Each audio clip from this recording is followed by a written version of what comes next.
Alhamdulillah Rabbil Alamin.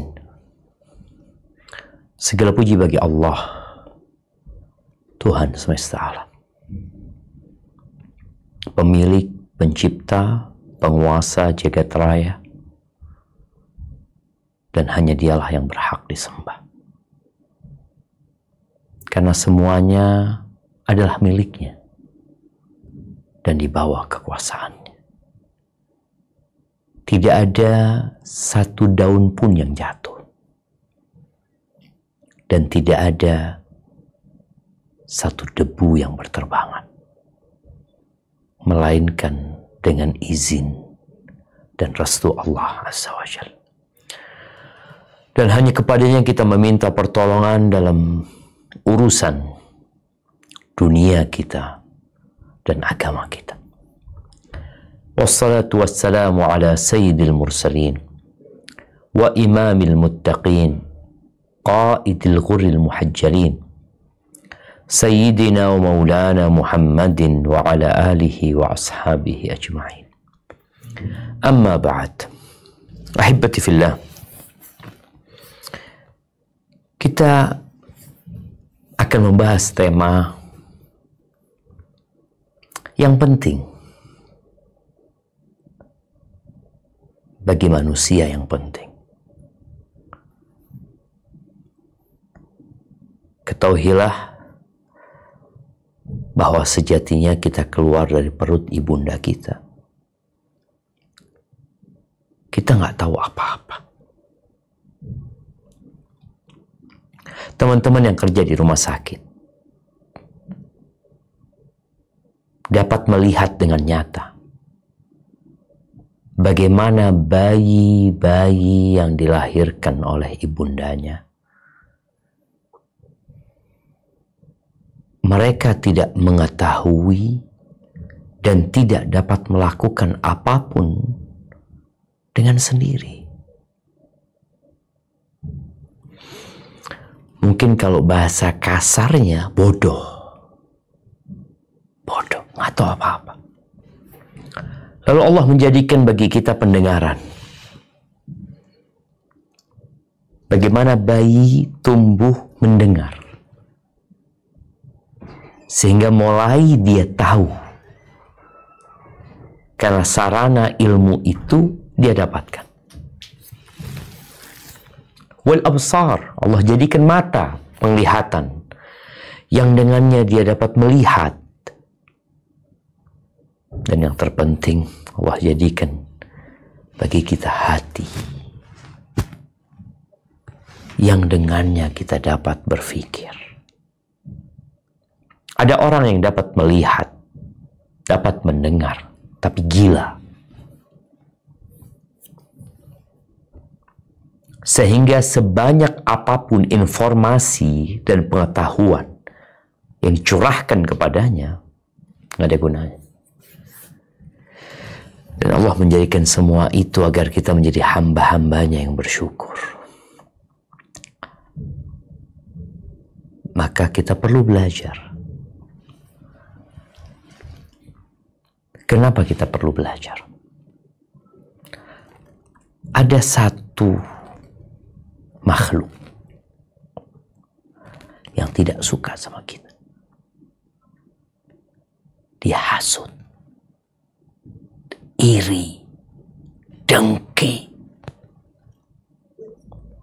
Kira-kira kalau kita di tempat kerja punya makhluk seperti ini, penuh dengan kebencian, dendam, iri, dengki, menginginkan keburukan buat kita.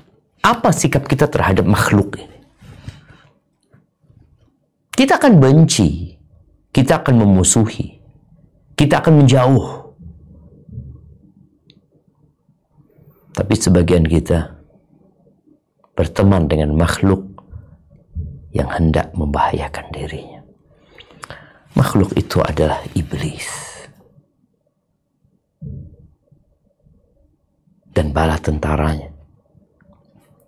Setan-setan yang tidak menginginkan keselamatan ana dan antum semua. Di surat An-Nisa di ayat 118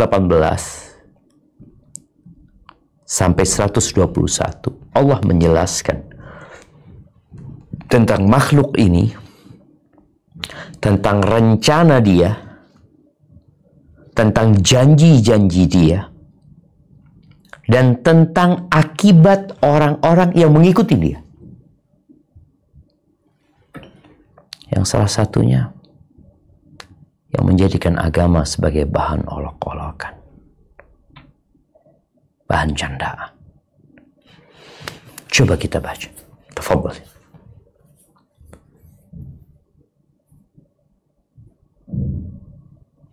A'udzu billahi minasyaitonir rajim. La'anahu Allah wa qala la'attakhidanna min ibadika nasiban mafruḍa وَلَأُضِلَّنَّهُمْ وَلَأُمَنِّيَنَّهُمْ وَلَأَمُرَنَّهُمْ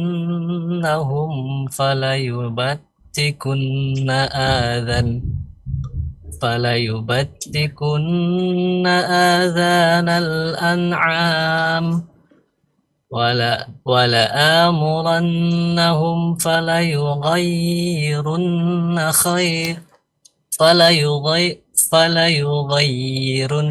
خَلْقَ اللَّهِ وَمَنْ يَتَّخِذِ الشَّيْطَانَ وَلِيًّا مِنْ دُونِ اللَّهِ فَقَدْ خَسِرَ خُسْرَانًا مُبِينًا يَعِدُهُمْ وَيُمَنِّيهِمْ وَمَا يَعِدُهُمُ الشَّيْطَانُ إِلَّا غُرُورًا أُولَئِكَ مَأْوَاهُمْ جَهَنَّمُ وَلَا يَجِدُونَ عَنْهَا مُحِيصًا.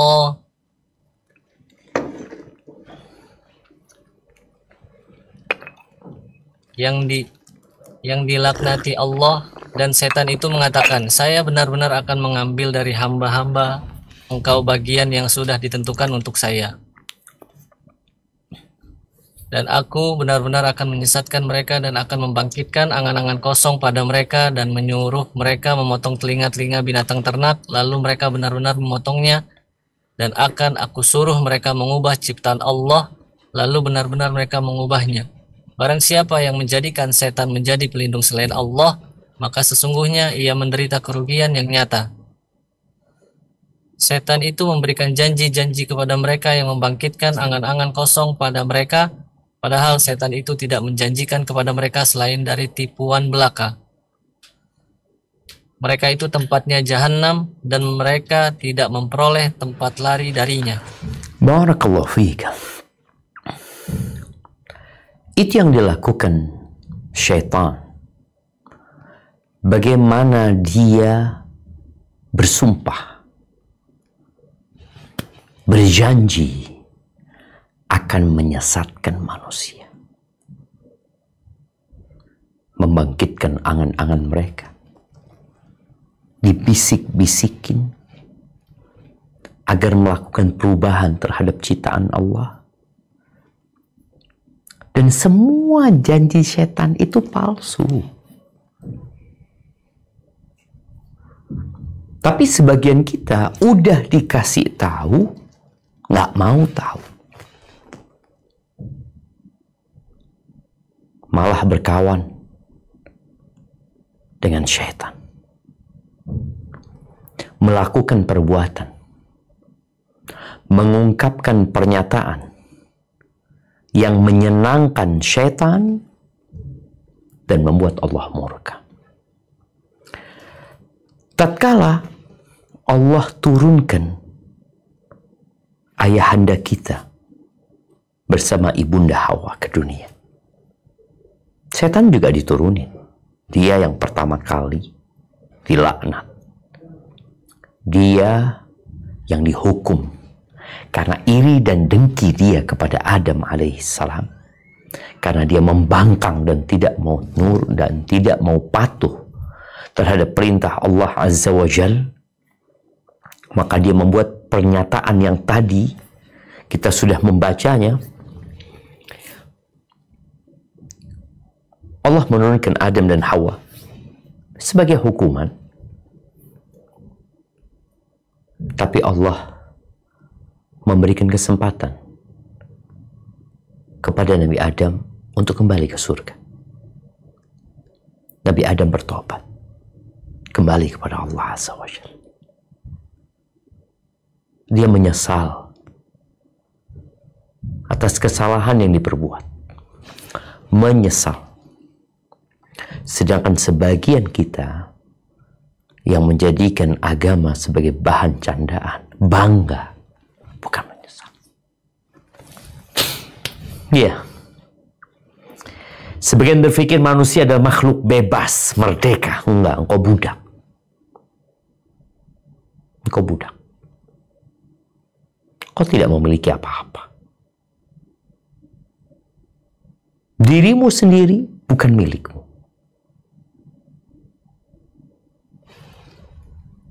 Kedua tangan yang kau dapat gerakkan bukan milikmu. Kita melihat di rumah sakit manusia-manusia yang lahir dengan kedua tangan kemudian diamputasi. Kita melihat orang-orang yang lahir dengan sempurna, tapi di pertengahan jalan hidupnya Allah bikin separuh tubuhnya lumpuh. Kita nggak punya apa-apa. Allah sayang sama manusia. Maka Allah berpesan tentang bagaimana supaya kita selamat dan kembali ke surga. Apa kata Allah di surat Thaha ayat 123 sampai 127? Tafadhal. قال اهبطا منها جميعا بعضكم لبعض عدو فإما يأتينكم مني هدى فمن اتبع هداي فلا يضل ولا يشقى. Dia lanjut. No? وَمَنْ أَعْرَضَ عَنْ ذِكْرِي فَإِنَّ لَهُ مَعِيشَةً ضَنكًا وَنَحْشُرُهُ يَوْمَ الْقِيَامَةِ أَعْمَى قال رب لم حشرتني أعمى وقد كنت بصيرا قال كذلك أتتك آياتنا فنسيتها قال كذلك أتتك آياتنا فنسيتها وَكَذَلِكَ الْيَوْمَ تُنْسَى. Cukup ya? وَكَذَلِكَ نَجْزِي. Cukup baca artinya?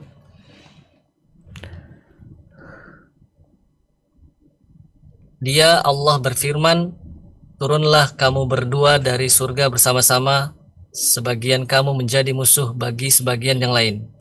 Jika datang kepadamu petunjuk dariku, maka ketahuilah, barang siapa mengikuti petunjukku, dia tidak akan sesat dan tidak akan celaka. Dan barang siapa berpaling dari peringatanku, maka sungguh dia akan menjalani kehidupan yang sempit, dan kami akan mengumpulkannya pada hari kiamat dalam keadaan buta. Dia berkata, ya Tuhanku, mengapa engkau kumpulkan aku dalam keadaan buta, padahal dahulu aku dapat melihat. Dia Allah berfirman, demikianlah dahulu telah datang kepadamu ayat-ayat kami dan kamu mengabaikannya. Jadi begitu pula pada hari ini kamu diabaikan. Barakallahu fiik. Jamaah rahimakumullah. Mereka yang hidup sesuka mereka tanpa mengikuti aturan, maka akhir cerita mereka akan dilupakan. Mungkin saat ini mereka dapat tertawa, bersenang-senang, seakan-akan tidak akan ada yang memberikan hukuman kepadanya. Akan datang hari itu. Kalau kita hidup dan bekerja di sebuah lembaga, instansi, mau tidak mau, kalau kita ingin tetap bekerja di tempat itu, ingin mendapatkan kenyamanan, ingin mendapatkan reward, maka kita harus ikut aturan. Mainan anak-anak, apa aja barang-barang yang dijual, itu diwajibkan untuk ada penjelasan tentang cara penggunaannya. Aturan. Sedangkan sebagian manusia nggak mau ikut aturan. Ya, kalau bicara bercanda, bergurau. Ya, bergurau ini ada manfaatnya. Kalau kita membaca di penjelasan para ilmuwan tentang humor ini, mereka menyebutkan bahwa humor ini berfungsi untuk menghilangkan kejenuhan dalam hidup sehari-hari yang bersifat rutin. Sifatnya hanya sebagai hiburan sementara. Selain itu, humor juga berfungsi untuk menghilangkan stres akibat tekanan jiwa atau batin. Dan Nabi SAW bergurau. Kalau kita membaca hadis-hadis Nabi alaihi salatu wassalam, maka kita akan mendapati beliau bergurau dengan para sahabat. Diceritakan oleh Ummu Aiman, ya, Zaid bin Aslam menceritakan bahwa Ummu Aiman datang menjumpai Nabi alaihi salatu wassalam dalam keperluan suaminya. Gimana perempuan ini datang kepada Nabi SAW untuk urusan suaminya. Lalu Nabi bertanya kepada Ummu Aiman, "Man zaujuki?" Suamimu siapa? Kata Ummu Aiman, "Fulan. Fulan suamiku." Lalu Nabi SAW mengatakan, "Alladhi fi ainihi bayad." Suamimu itu yang di matanya ada putih-putihnya. Yang di matanya ada putih-putihnya. Maka kata Ummu Aiman, Rasulullah, ma bi'ainihi bayad. Rasulullah, enggak ada putih-putihnya di matanya. Kata Nabi SAW, iya, benar, suamimu itu yang ada putih-putihnya di matanya. La wallahi, kata perempuan ini, enggak, demi Allah enggak ada. Apa kata Nabi SAW? Wa ma min ahadin illa fi ainihi bayad. Ummu Aiman, enggak ada satupun manusia kecuali di matanya itu ada putih-putihnya. Maka kita kalau melihat putih-putih yang dimaksud Nabi SAW adalah pupil namanya, yang di mata kita. Di riwayat lain disebutkan, Ummu Aiman langsung pulang. Ketika Nabi SAW mengatakan, iya, di mata suamimu ada putih-putihnya, Ummu Aiman ini pulang. Pulang, dipandangin suaminya. suaminya diliatin sama istrinya jadi gimana gitu ya. Maka sang suami berkata, "Ma sya'nuki?" Engkau kenapa kok mandangin aku kayak gitu? Kata Ummu Aiman, "Akhbarani Rasulullah SAW anna fi ainaika bayadun." Nabi alaihissalatu wassalam masih tahu aku bahwa di matamu ada putihnya. Apa kata suaminya? Amatorain, apa kau nggak lihat? Nih putih mataku kan lebih banyak daripada hitamnya. Ini salah satu bentuk gurauan Rasul Sallallahu Alaihi Wasallam.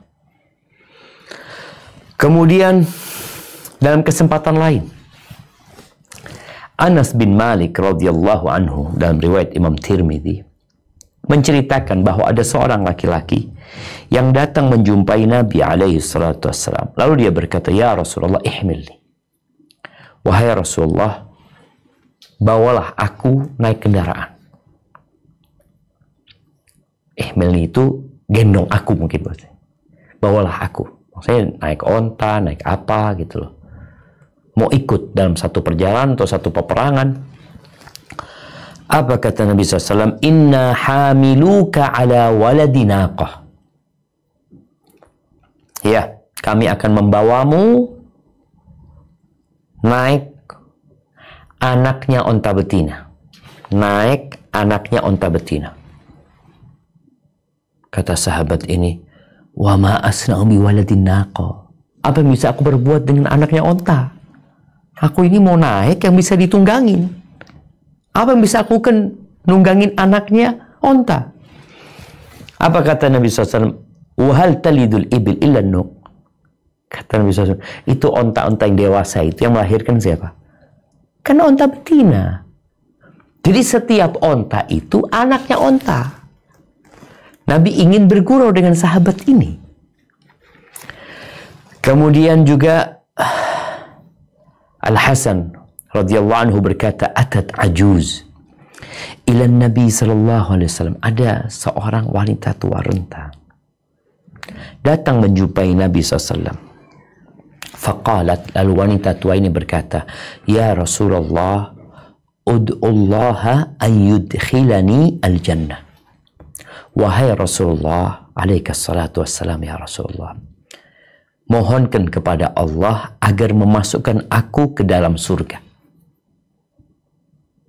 Lalu apa kata Nabi SAW? Ya umma fulan, wahai ibunda fulan, innal jannah la tadkhuluha ajuz. Wahai ummu fulan, surga itu nggak dimasukin sama orang-orang tua. Nggak ada orang tua di surga. Akhirnya perempuan ini pulang jemaah dalam kondisi menangis. Lalu Nabi SAW mengatakan, akhbiruha, kabarkan kepada dia, annaha la tadkhuluha wa hiya ajuz. Kabarkan kepada dia bahwa dia tidak akan masuk surga dalam kondisi dia tua renta. Inna Allah Ta'ala yaqul, inna ansha'nahunna insya'a faja'alnahunna abkaran uruban atraba. Maka Nabi SAW membacakan firman Allah di surat Al-Waqi'ah ya, di ayat 36 sampai 38 ya. Sesungguhnya kami menciptakan bidadari-bidadari secara langsung, dan kami jadikan mereka gadis-gadis yang perawan, penuh cinta lagi sebaya umurnya. Ahibbatifillah, Nabi bergurau, tapi ada aturannya. Apa aturannya? Para sahabat pernah bertanya kepada Nabi SAW, ya Rasulullah, innaka tuda'ibuna. Wahai Rasulullah, engkau itu gurau sama kami. Engkau bergurau sama kami. Qala na'am, betul. Ghair anni la aqulu illa haqqa. Akan tetapi aku tidak mengucapkan kecuali kebenaran. Yang mau gurau boleh, tapi jangan mengucapkan kecuali kebenaran. Al-Imam Nawawi menyebutkan bahwa gurau yang terlarang adalah gurau yang berlebih-lebihan. Nih, kadang-kala orang mau humor, mau canda, dia nggak punya bahan. Dia harus membuat bahan yang akhirnya dia berdusta dan berbohong. Lalu supaya lebih apa ya? Lebih dapat menyenangkan orang, agama dijadikan bahan candaan. Kata Imam Nawawi, gurau yang terlarang adalah yang berlebih-lebihan dan terus-terusan. Kenapa? Karena bergurau dan humor itu dapat melahirkan tawa yang menyebabkan kerasnya hati. Dapat membuat orang sibuk dan lupa dari mengingat Allah. Akhirnya di banyak kesempatan berakhir dengan menyakiti, menimbulkan iri dan dengki, menurunkan wibawa dan karisma. Adapun orang yang guraunya selamat dari hal-hal yang disebutkan tadi, maka itu diperbolehkan. Dan Nabi SAW melakukannya. Di hadis riwayat Tirmidzi, Nabi SAW mengatakan, wailun, celaka. Buat siapa? Lilladzi yuhaddits fayakdzib liyudhika bihil qaum wailun lahu wailun lahu.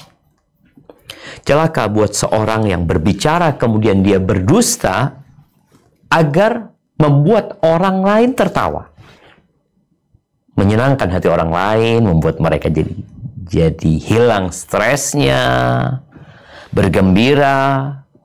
Celaka dia, dan dia celaka. Loh, dia kan berbuat baik. Kita diperintahkan berbuat baik.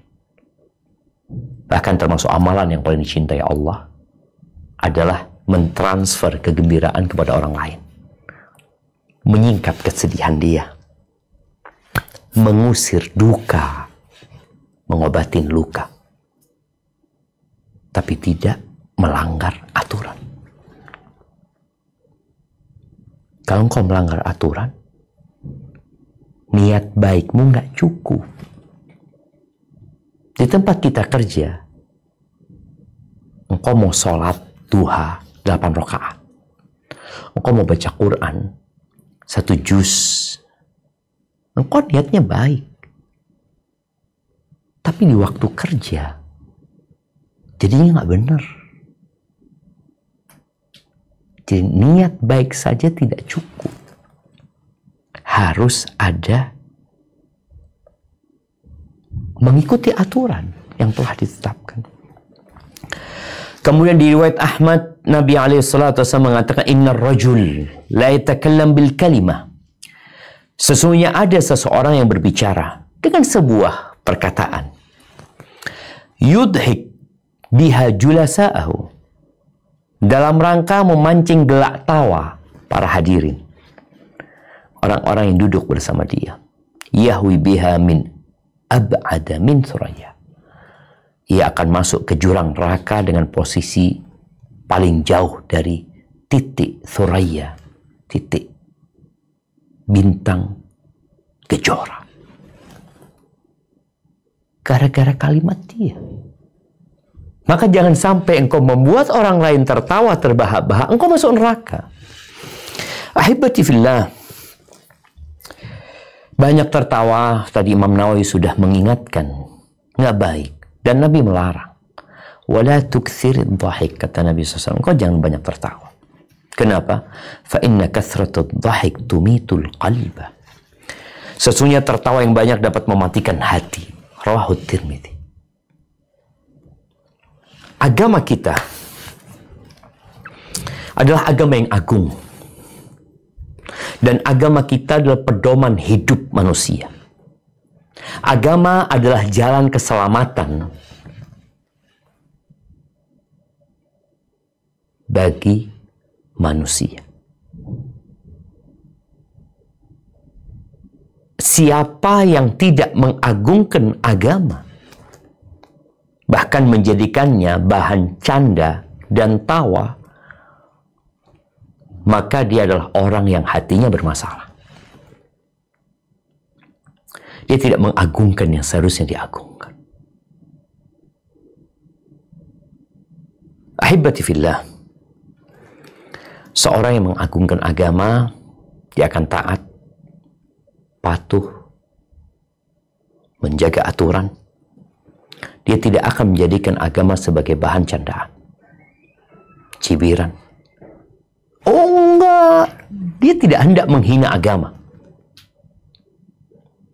Tatkala engkau menjadikan agama bahan candaan, engkau sudah menghina.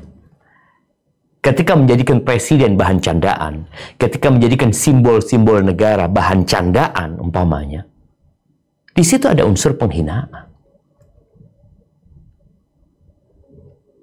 Ini sesuatu yang diagungkan oleh manusia. Bagaimana dengan agama yang diturunkan untuk menyelamatkan manusia? Di agama selain Islam, kita dapat melihat bagaimana pengikutnya menjadikan agama mereka, menjadikan simbol agama mereka sebagai bahan candaan, bahkan dihina. Biasa-biasa aja mereka.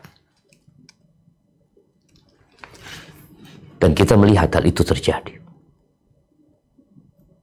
Islam nggak boleh.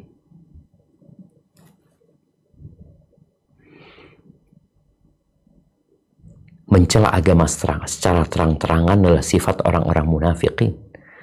Melecehkan agama, penghinaan kepada agama. Jelas, tapi yang bergurau membawa agama sama sejatinya. Allah berfirman di surat At-Taubah ayat 65-66 tentang hukuman, bukan hukuman ya, tentang kejadian yang terjadi di masa Nabi SAW dan vonis yang diberikan kepada pelakunya. Mereka adalah orang-orang yang menjadikan agama sebagai bahan candaan. Lalu apa kata Allah Azza wa Jalla tentang mereka? Coba kita baca. وَلَئِن سَأَلْتَهُمْ لَيَقُولُنَّ إِنَّمَا كُنَّا نَخُوضُ وَنَلْعَبُ قُلْ أَبِاللَّهِ وَآيَاتِهِ وَرُسُلِهِ كُنتُمْ تَسْتَهْزِئُونَ لا تعتذروا قد كفرتم بعد إيمانكم إن نعف عن طائفة منكم نعذب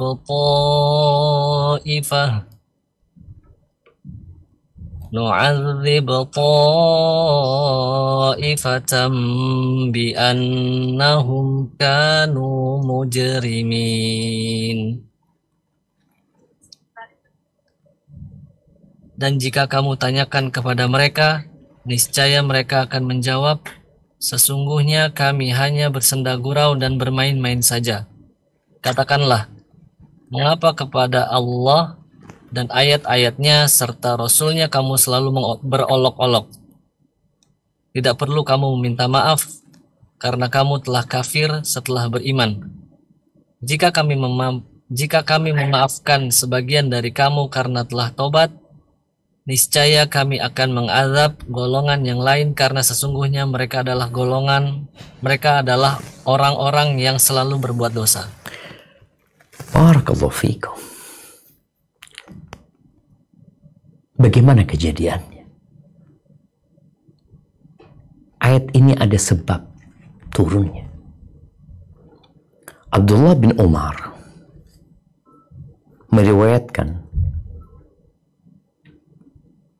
tentang kejadian ini. Dan juga Muhammad bin Ka'ab, Zaid bin Aslam, yang rangkuman ceritanya bahwa pada salah satu perjalanan peperangan, itu peperangan terakhir yang dihadiri Nabi SAW, di mana Nabi SAW menempuh perjalanan yang jauh. Itu peperangan terakhir, peperangan terjauh, peperangan dengan jumlah pasukan terbesar yang pernah dipimpin oleh Nabi SAW. Pasukannya disebut Jaishul Usrah. Waktunya pada saat musim panas, itu perang Tabuk. Yang memang banyak orang-orang munafikin yang nggak ikut. Ada sebagian di antara mereka ikut.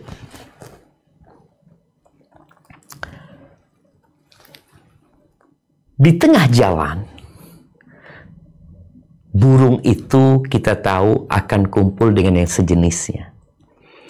Terjadilah obrolan di antara orang-orang yang masuk dalam pasukan Nabi SAW yang berjumlah pada saat itu 30.000. Ada yang mengatakan, kami tidak pernah melihat seperti para ahli baca Al-Quran ini. Yang dimaksud adalah para sahabat yang mereka menghafal Al-Quran, dan tentunya di situ Rasulullah SAW sebagai imam mereka. Kecuali sebagai orang yang paling buncit perutnya. Para penghafal Quran dianggap paling buncit perutnya, paling dusta ucapannya, paling pengecut tatkala bertemu dengan musuh. Sahabat Nabi ada yang mendengar, karena mereka berada dalam pasukan sahabat.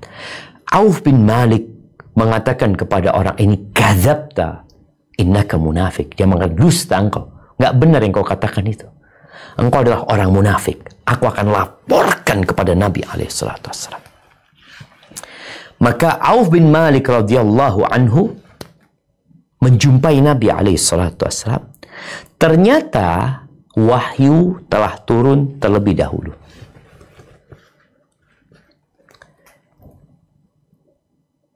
Kemudian tuh orang yang ngomong tadi, dia karena tahu akan dilaporkan kepada Nabi SAW, maka dia mendatangi Nabi SAW untuk melakukan pembersihan nama dia. Dia datang kepada Nabi SAW. Lalu Nabi di atas ontanya. Orang ini mengatakan, ya Rasulullah, innama kunna nakhudu wa nal'ab. Mereka mengatakan, ya Rasulullah, kami tadi hanya gurau ya Rasulullah. Kami nggak serius ya Rasulullah. Ya, kami dalam rangka menghilangkan kepenatan dalam perjalanan. Karena biasalah orang-orang kok perjalanan jauh kan capek. Jadi kami humor, canda, bergurau. Abdullah bin Umar yang termasuk dalam rombongan ini bercerita bahwa orang itu sampai pegangan dengan tali onta Rasulullah SAW. Dia pun tersandung dengan batu-batu sambil mengatakan, kami hanya bergurau ya Rasulullah, kami hanya bercanda ya Rasulullah. Lalu apa? Kata Nabi SAW membacakan firman Allah yang tadi kita baca. Wala in sa'altahum la yaqulunna innama kunna nakhudu wa nal'ab. Dan jika kamu tanyakan kepada mereka tentang apa yang mereka lakukan itu, apa jawaban mereka? Sesungguhnya kami hanya bersenda gurau dan bermain-main saja. Kami nggak serius. Kami canda. Ayolah, jangan dianggap serius. Ini cuma bergurau. Qul, katakan kepada mereka, abillahi wa ayatihi wa rasulihi kuntum tastahzi'un. Katakan kepada mereka, apakah dengan Allah, dengan ayat-ayat Allah, dengan Rasul Allah, kamu berolok-olok? Kalian menjadikan Allah, Rasulnya, ayat-ayatnya sebagai bahan candaan? Ini pelecehan. Nggak di tempatnya. Lalu Allah katakan, la ta'tadhiru. Udah nggak usah minta maaf kalian. Nggak usah membuat klarifikasi, kami minta maaf, kami menyesal. Apa kata Allah? Qad kafartum ba'da imanikum. Nggak usah minta maaf. Kamu telah kafir sesudah kamu beriman. Nggak usah. Nggak usah bikin alasan karena ini, karena itu. Kalian telah kafir. Ini salah satu petunjuk yang Allah turunkan. Supaya kita nih, yang lahir bodoh, yang lahir nggak tahu apa-apa, kemudian tumbuh besar, dapat berbicara, dapat berkata, dapat berpikir. Sebelum engkau melangkah melakukan sesuatu, engkau kaji, pelajari dulu. Aturannya seperti apa? SOP-nya kayak apa? Nabi alaihissalatu wassalam membaca ayat ini tanpa noleh kepada orang itu. Maka ahibati fillah, jangan sampai kita menjadikan Allah sebagai bahan candaan. Nama-nama Allah yang maha indah, sifat-sifat Allah yang maha mulia, perbuatan-perbuatan Allah yang penuh dengan keagungan. Jangan mencela sebagian ayatnya, mencela salah satu surat dalam Al-Quran. Al-Quran ada surat gajah, ada surat semut, bukan sebagai bahan candaan. Atau mencela Rasulnya SAW, menjadikan bahan candaan sifat-sifat Nabi, akhlak Nabi, sunnah-sunnah Nabi alaihi salatu wassalam, atau menjadikan sebagian syariatnya sebagai bahan candaan. Ada yang menjadikan sholat sebagai bahan candaan. Ada yang bikin karikatur seekor rubah atau musang itu lewat ayam yang sedang di atas. Ini karikatur. Rubah ini mengatakan, ayo turun sholat berjamaah.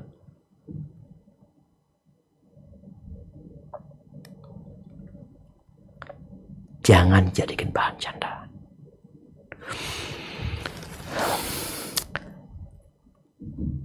Ya, hukum-hukum Allah jangan dijadikan bahan candaan.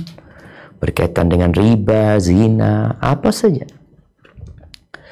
Amalan-amalan yang dicontohkan oleh Rasul SAW. Tentang surga, tentang neraka, tentang kematian, tentang para malaikat, tentang kitab-kitab Allah. Jangan dijadikan bahan candaan. Dia benar-benar berada dalam kondisi yang berbahaya. Dia bisa kafir. Oh, sedikit-sedikit kafir. Ini kelompok yang mudah mengkafirkan. Ahibati fillah. Makanya dibaca Al-Quran itu. Tadi di surat Taubah ayat 65-66. Yang memberikan vonis kafir itu Allah. Allah mengatakan, qad kafartum ba'da imanikum. Kalian telah kafir setelah beriman. Karena apa? Karena menjadikan Allah dan Rasulnya sebagai bahan candaan. Ahibati fillah. Kita kadangkala mencari alasan-alasan yang dapat membuat kita selamat dari ucapan kita. Kita nanti membuat pernyataan bahwa ana terus terang tidak serius Iya, mereka sebelumnya beriman. Karena Allah katakan ba'da imanikum, setelah kalian beriman.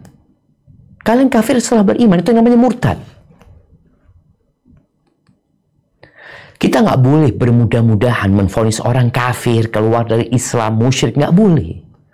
Tapi secara hukum umum, kalau perorangan lain lagi nanti cari. Ini secara hukum umum, orang yang menjadikan agama sebagai bahan candaan, Allah sudah memberikan vonis.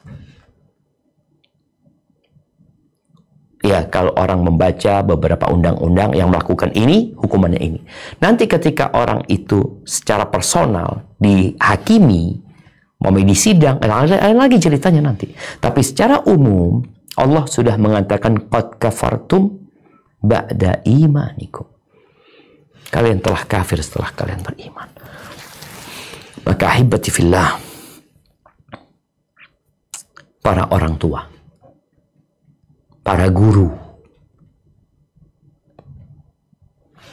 keluarga ini benteng pertahanan pertama. Kemudian sekolahan. Kemudian para teladan. Ketika benteng pertama tidak mengajarkan adab dan etika, maka anak-anak akan tumbuh besar kurang ajar, qalilul adab.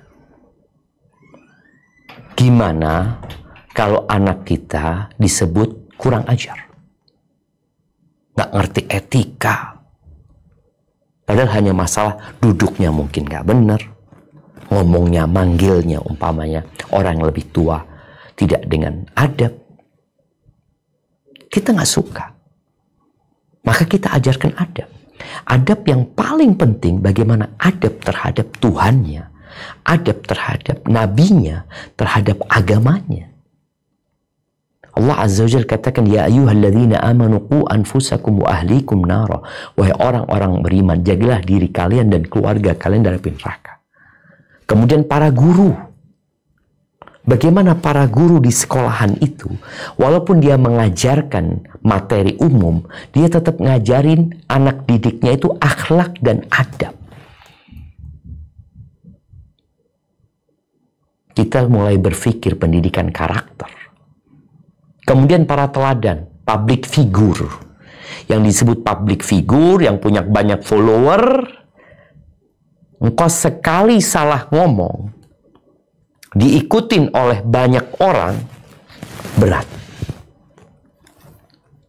Mereka akan mengikutimu dan dianggap yang kau katakan patut untuk diikuti. Barakallahu fiik, itu mungkin yang dapat Ana sampaikan, bagaimana kita menjaga keluarga kita, menjaga anak-anak kita, masyarakat kita untuk tidak menonton, untuk tidak melihat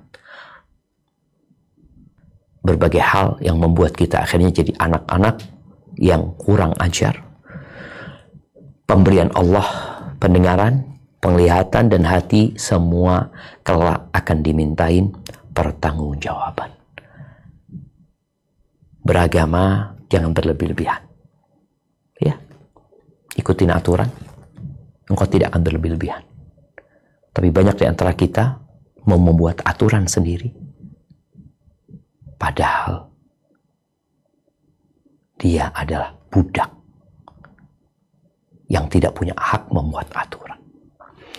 Hadza wallahu a'lam bishawab. Ana kembalikan ke moderator untuk memandu jalannya tanya jawab. Tafadhol.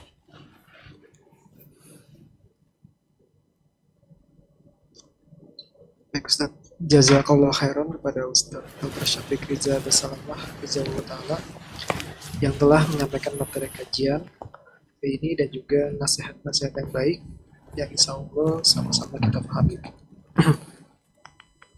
Mungkin sebelum masuk sesi tanya jawab, mohon dipraktikkan untuk Bapak Ibu dan teman-teman semuanya, dipersiapkan untuk pertanyaannya. Bagi yang ingin bertanya langsung atau izin Ustaz, kita mulai untuk sesi tanya jawab. pertama, kita masuk ke sesi tanya pada yang sudah raise hand ya. Ada Ibu Rahmi. Dipersilakan kepada Ibu Rahmi. Bismillah, Assalamualaikum warahmatullahi wabarakatuh. Semoga Ustadz selalu dalam lindungan Allah Subhanahu wa Ta'ala. Perkenalkan sebelumnya, nama Ana Rahmi, Ana dari Padang. Kebetulan kemarin Ana juga ikut kajian Ustadz yang di Masjid Raya. Pertanyaan Ana, saat ini Ana sedang dalam ujian, yaitu ujian kelulusan. Kebetulan Ana sedang kuliah. Dan kemarin-kemarin Ana merasa khawatir dan takut, seolah-olah Ana mengkhawatirkan masa depan Ana yang padahal sudah Allah atur sebelumnya. Kemudian setelah itu, Ana berusaha untuk berdoa lebih keras lagi, agar Allah memberikan ketenangan hati untuk Ana, dan Ana pun merasa tenang, dan memasrahkan semuanya kepada Allah. Akan tetapi, kelulusan Ana bukan hanya tentang Ana sendiri, tetapi juga harapan kedua orang tua Ana.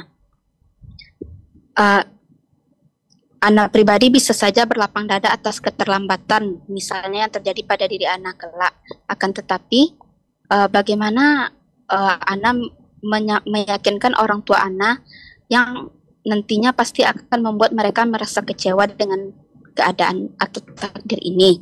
Mohon nasihatnya, Ustadz. Barakallahu fikum. Assalamualaikum warahmatullahi wabarakatuh. Waalaikumsalam warahmatullahi wabarakatuh. Nah, mahibati fillah, dunia ini tidak bersahabat dengan siapapun.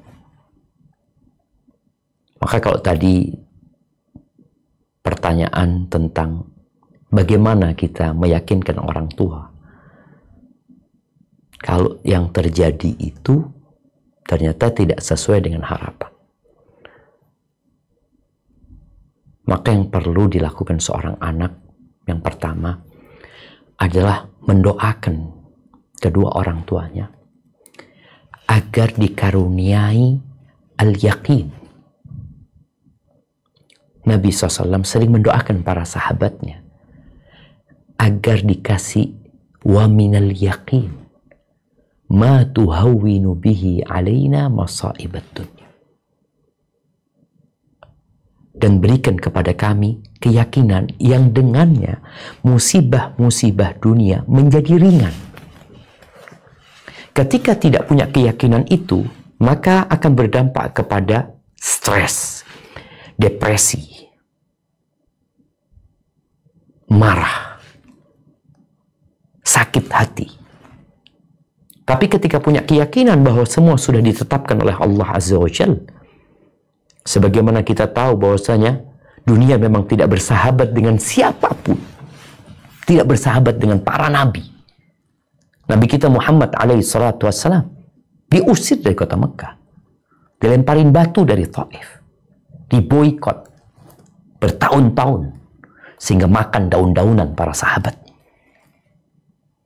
tidur dalam gua, dikejar-kejar mau dibantai, sampai kota Madinah. Beliau juga tidak bersahabat dengan dunia. Seringkali beliau berpuasa karena tidak ada makanan di rumahnya. Nabi Musa alaihissalatu wassalam sama, Nabi Ayub sama, Nabi Yunus, iya, Nabi Ibrahim, nggak ada. Dunia ini nggak bersahabat dengan siapapun, karena dunia ini darul amal, negeri untuk beramal. Bagaimana meyakinkan itu? Dengan menyampaikan kepada orang tua, bukan saat engkau gagal, ketika engkau inginkan tidak engkau dapatkan. Tapi ya seringkali ngobrol sama orang tua tentang fulan yang kesian sakit ya, fulan kecelakaan, tentang saudara-saudara kita di Gaza, yang sejatinya musibah yang lebih besar itu membuat kita jadi lebih ringan menerimanya. Itu mungkin yang perlu dilakukan selain mendoakan, ya meyakinkan orang tua bahwasanya semua takdir sudah ditetapkan dan boleh jadi pilihan Allah lebih baik daripada keinginan kita, karena Allah lebih tahu dan lebih penyayang. Barakallahu fikum. Nah,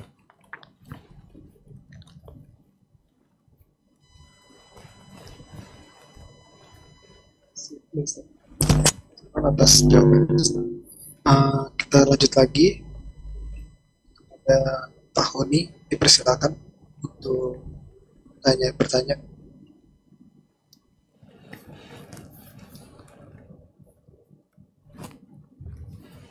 Assalamualaikum warahmatullahi wabarakatuh, Ustaz. Waalaikumsalam warahmatullahi wabarakatuh. Semoga Ustaz, tim dan jamaah selalu dirahmati Allah Subhanahu wa taala, Ustaz. Amin. Barakallahu fiik. Ustaz Afwan, ana izin bertanya, Ustaz. Tafadhal, nah.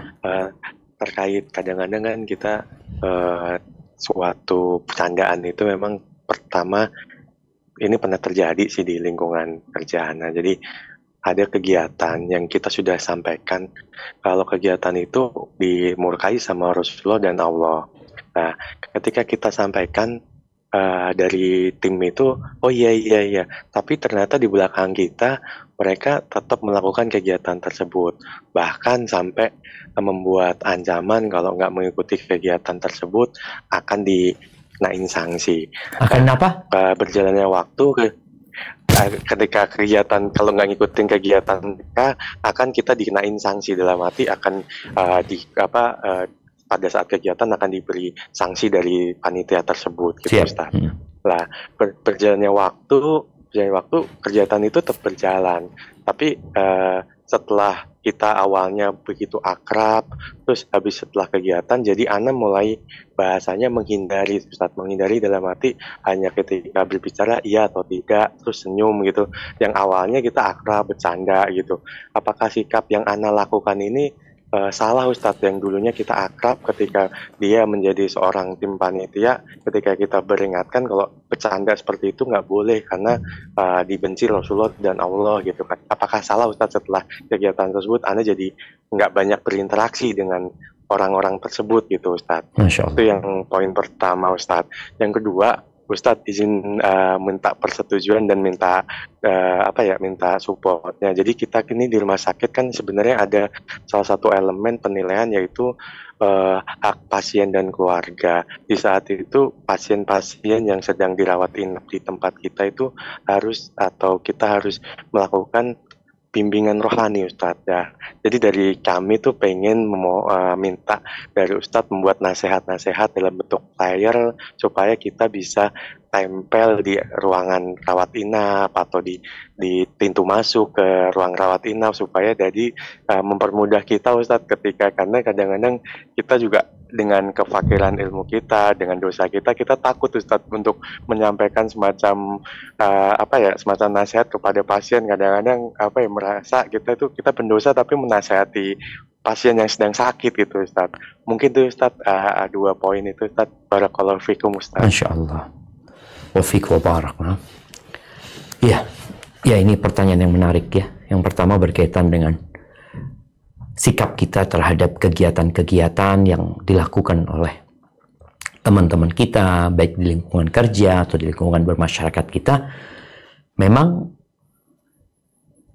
jangan sampai kita melakukan perbuatan kecuali kita sudah punya ilmunya. Dan kita sebagai pendakwah itu juga harus pinter-pinter memilih cara, metode dalam menyampaikan sesuatu. Orang itu paling nggak suka diguruin. Maka bagaimana bahasa kita itu, mamanya yang ana pelajari, coba antum kaji lagi. Kok kayaknya kegiatan itu nggak boleh, gitu ya.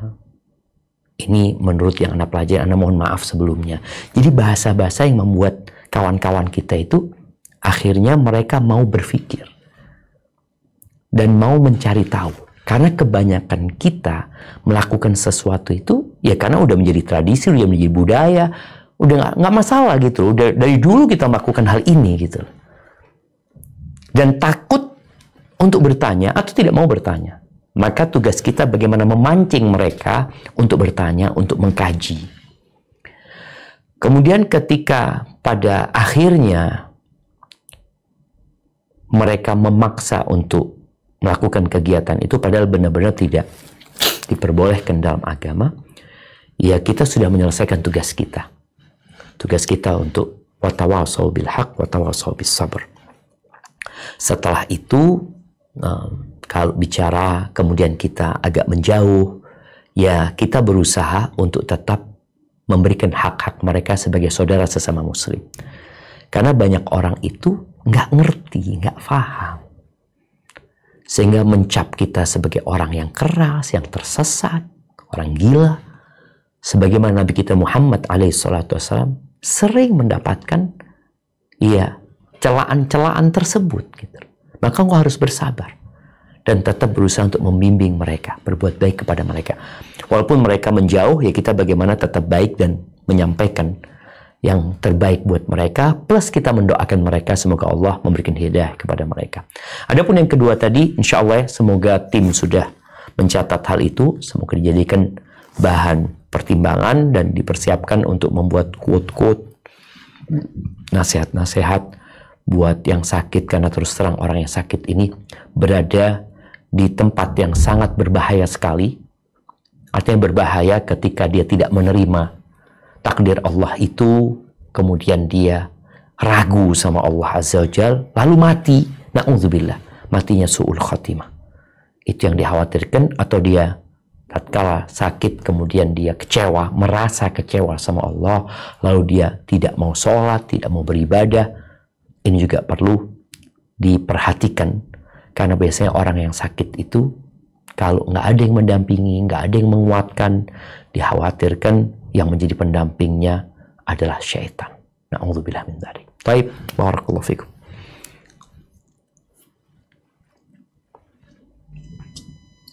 Syukran Ustaz atas jawabannya.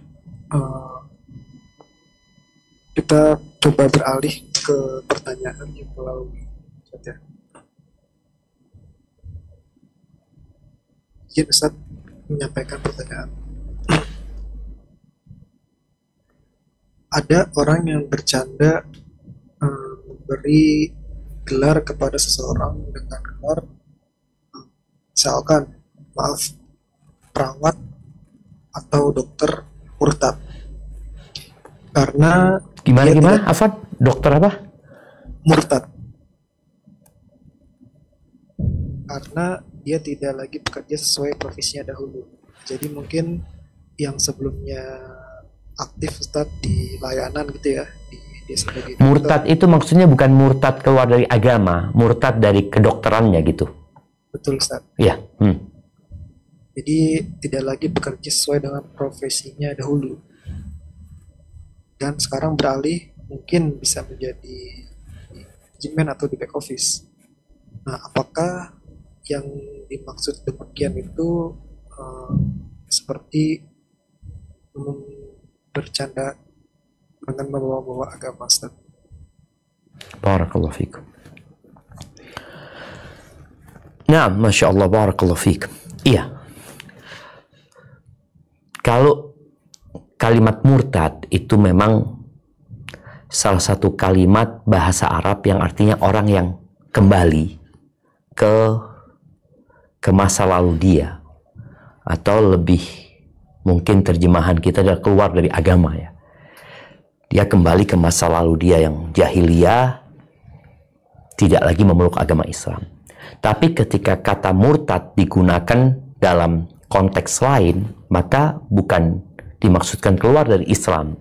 Kalau dikatakan umpamanya tadi ini dokter murtad, tapi maksudnya bukan keluar dari agama, tapi murtad dari profesi dia.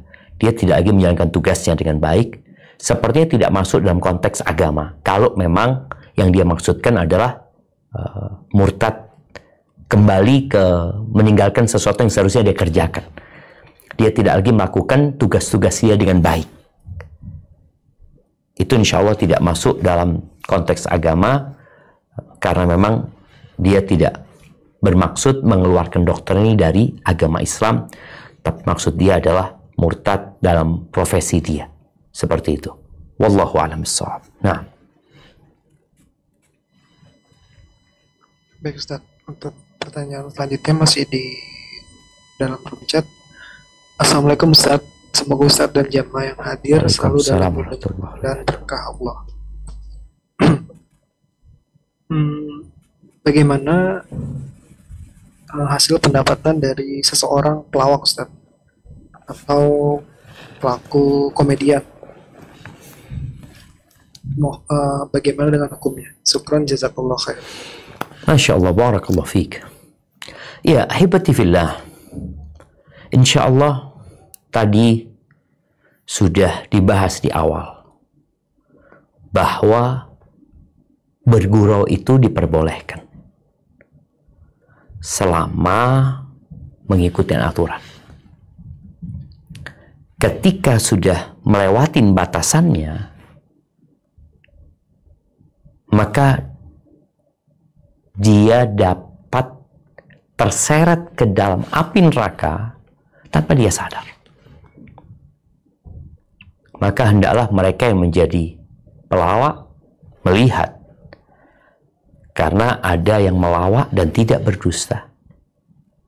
Ada yang melawak di tempat yang secara syariat aman, tapi ada yang melakukan itu di tempat yang penuh dengan kemaksiatan. Jadi hendaklah orang itu melihat di mana dan bagaimana dia melakukan profesi dia. Walaupun kita tahu membuat orang banyak tertawa, yang lalu mereka lupa kepada Allah, ya kita akhirnya termasuk dalam konteks orang-orang yang menjauhkan mereka dari Allah Azza wa Jalla. Hadza wallahu a'lam bissawab. Nah. Syukran, jazakallah atas jawabannya. Kita akan beralih kembali kepada peserta yang sudah resen, kepada Pak Yazid. Terus dipersilakan untuk bertanya. Bismillah, Assalamualaikum warahmatullahi wabarakatuh. Waalaikumsalam warahmatullahi wabarakatuh. Semoga antum dan jamaah yang mendengarkan selalu dirahmati Allah. Amin ya rabbal alamin. Izin bertanya Ustadz, apakah ada pintu taubat Ustadz buat orang yang pernah bercanda dengan agama atau pernah ikut tertawa Ustadz? Nah, dengan orang yang bercanda dengan agama, apakah ada pintu taubatnya Ustadz? Subhanallah. Assalamualaikum warahmatullahi wabarakatuh. Waalaikumsalam warahmatullahi wabarakatuh. Naam, ahibati fillah. Ini pertanyaan yang menarik sekali ya. Karena di ayat yang tadi kita baca di surat Taubah ayat 65-66, Allah mengatakan la ta'tadiru. Kalian nggak usah minta maaf. Kalian nggak usah cari alasan. Qad kafartum ba'da imanikum. Kalian telah kafir setelah kalian beriman. Seakan-akan di situ tidak ada pintu taubat. Enggak, sebenarnya pintu taubat tetap terbuka buat orang yang benar-benar bertobat. Tapi kalau orang itu cuma cari-cari alasan untuk membenarkan perbuatan dia, maka nggak ada tobat. Dia enggak, kami cuma bergurau. Kami cuma ini, tujuan kami ini dan itu. Nggak usah cari-cari alasan. Kalian telah kafir dengan ucapan itu. Jadi yang seharusnya dilakukan adalah kembali kepada Allah dan tidak mencari alasan-alasan untuk pembenaran perbuatan dia. Maka Allah mengatakan innallaha yaghfiru dzunuba jami'a innahu huwal ghafurur rahim. Sesungguhnya Allah mengampuni semua dosa buat orang yang kembali kepada Allah SWT.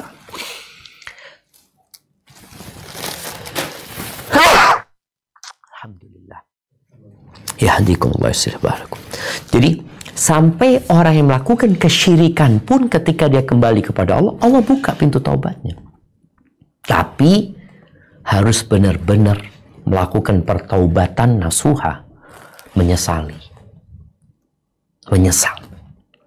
Bukan mencari pembenaran. Yang kedua, meninggalkan. Tinggalkan perbuatan itu. Yang ketiga, bertekad untuk tidak mengulangi. Maka ketika seorang kembali kepada Allah dan syarat-syarat taubatnya terpenuhi, Allah membuka pintu taubatnya selama hayat masih dikandung badan dan sebelum matahari terbit di ufuk barat. Barakallahu fiik. Nah. Baik, izin Ustaz, mungkin ini pertanyaan terakhir ya. Dan Pak Zaki, dipersilakan yang sudah raise hand.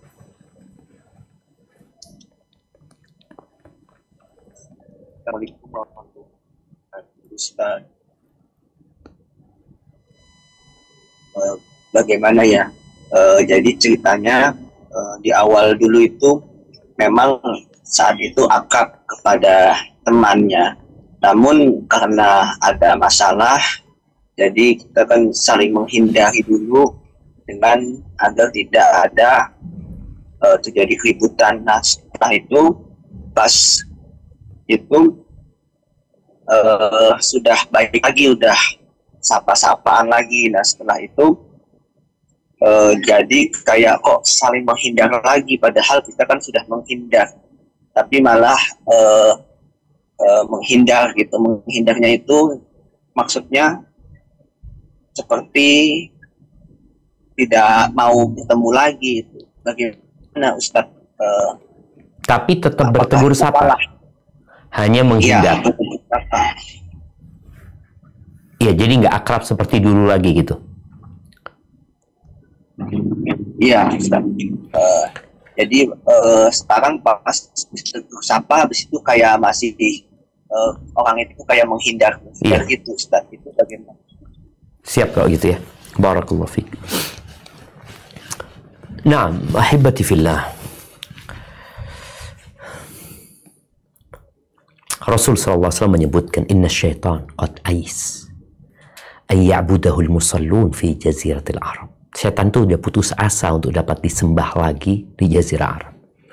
Walakin fit tahrish bainahum. Ketika dia nggak bisa menyesatkan manusia dari satu pintu kesyirikan umpamanya, dia akan berpindah kepada yang lainnya. Tujuan utama dia bagaimana orang itu keluar dari Islam, bagaimana orang itu melakukan kesyirikan, kufur.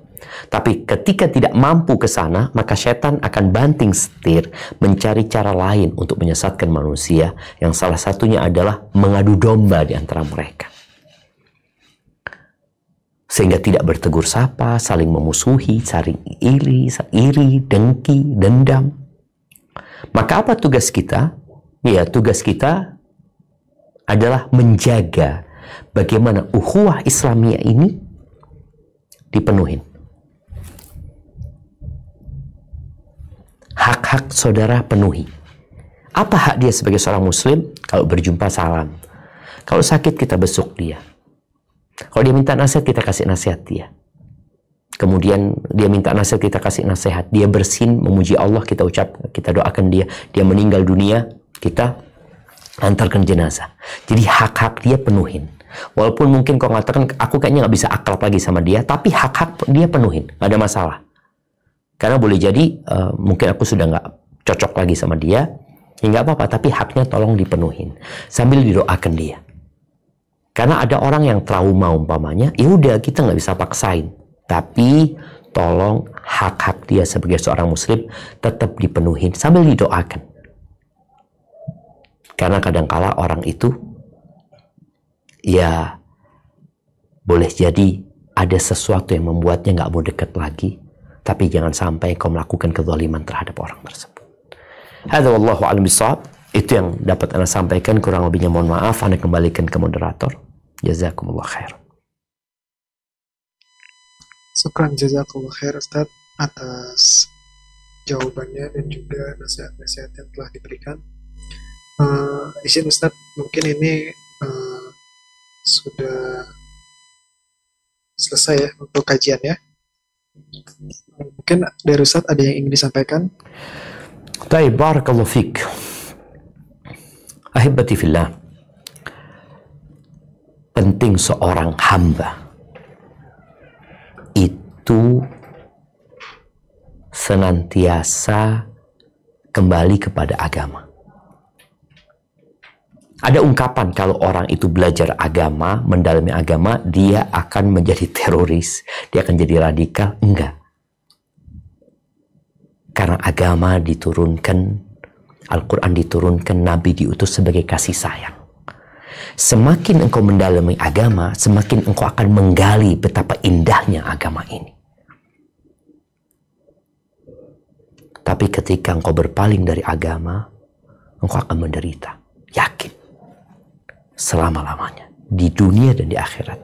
Itu mungkin yang bisa Anda sampaikan sebagai penutup, dan semoga Allah menyembuhkan yang sakit di antara kita dan Allah membimbing kita untuk kembali kepada Allah selalu dan meninggal husnul khatimah. Jazakumullah khair. Anda mohon undur diri. Assalamualaikum warahmatullahi wabarakatuh. Subscribe channel Marhaban TV. Ikuti akun sosial media Marhaban TV, siaran Telegram, grup WhatsApp. Yuk berdakwah bersama kami. Dukung operasional dakwah dan sosial kami. Raih pahala jariah yang terus mengalir sampai hari kiamat. Jazakumullahu khairan.